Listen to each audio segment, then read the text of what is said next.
I'm going to go on a rant and say editors need to get off of their screens and get more into the paper, like literally physical paper. I was watching a video the other day of the CEO of OpenAI. He was saying how he doesn't even use AI to brainstorm some of his ideas. He actually uses like a paper notebook and a pen. I have a pencil here, but I got this for my birthday and I've been filling it out, and it just fits in your pocket. I haven't been taking many notes on this recently because I don't even know why.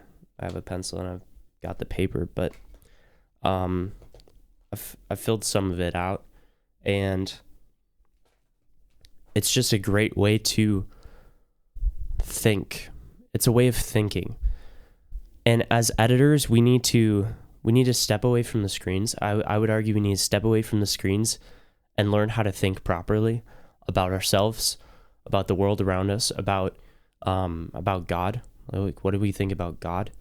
And what does God think about us? Like, that's one of the biggest questions you will ever ask in your life. Who is Jesus? Paper's a way of thinking. And I bought this. It's a business expense, but it's a Remarkable Paper Pro. And every morning, I've been going through and brainstorming ideas, because ideas in the middle of this AI revolution, in the middle of humans delegating a lot of things to robots, there's a lot of things you can delegate, but some of them are not even worth doing. Some of them are not worth pursuing. Some of these ideas, these great ideas that some people can have, but not much of it is even worth doing. So figuring out what's worth doing requires thinking, and it requires brainstorming for yourself, thinking for yourself critically. So the way that humans think is not very linear. I watched a video on this. It's like how to think with paper. Humans don't really think linearly. They think like they connect ideas together.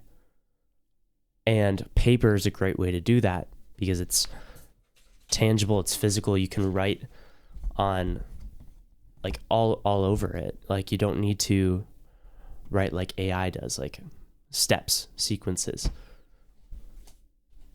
I would highly recommend any editor, before they sit down and actually make out their project and their story behind it, to actually graph what the energy flow of the story is. I talk about this in the psychology behind why your editing sucks. I believe that's the video on my main channel. But you graph, first off, the Y coordinate is the energy of the video. You have the middle, top, and bottom. Energy plane is along the time horizon.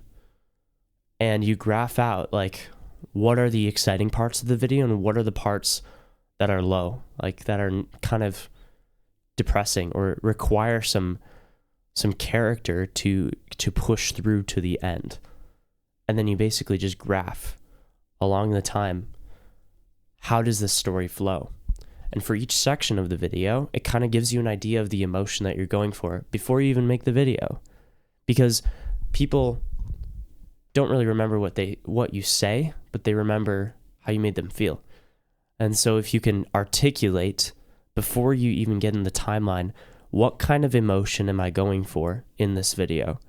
Am I going for a happy emotion? Am I going for just the cheerfulness of this particular section? Or am I trying to make the viewer feel something different? Who are my enemies and who are my main characters? Because you can add contrast in your editing when you have enemies and main characters.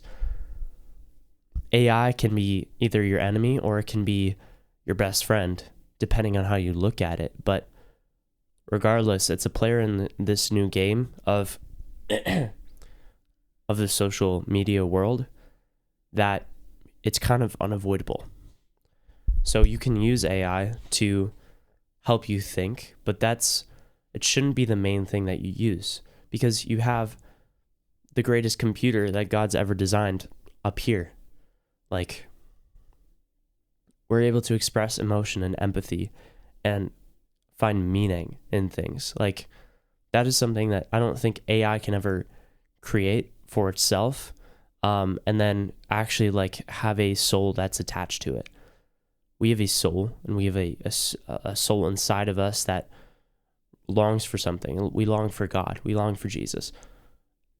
But if we don't, we need to satisfy that desire in some way. So only humans will understand that, I think. AI will understand it from an informational perspective and from a collection of data sets that humans have put into it to describe how they feel, but AI will never know that officially for themselves, I don't believe. Which is, I think, the only distinction that's going to be made between humans and AI in the future, like long future, but I'm still working out my thoughts around that. So the moral of the story is, start thinking on paper. Start thinking for yourself and using paper in your editing, in your business, in your life to provide clarity. So if you guys enjoyed this video, be sure to watch this one right here, and I'll see you in the next one. God bless.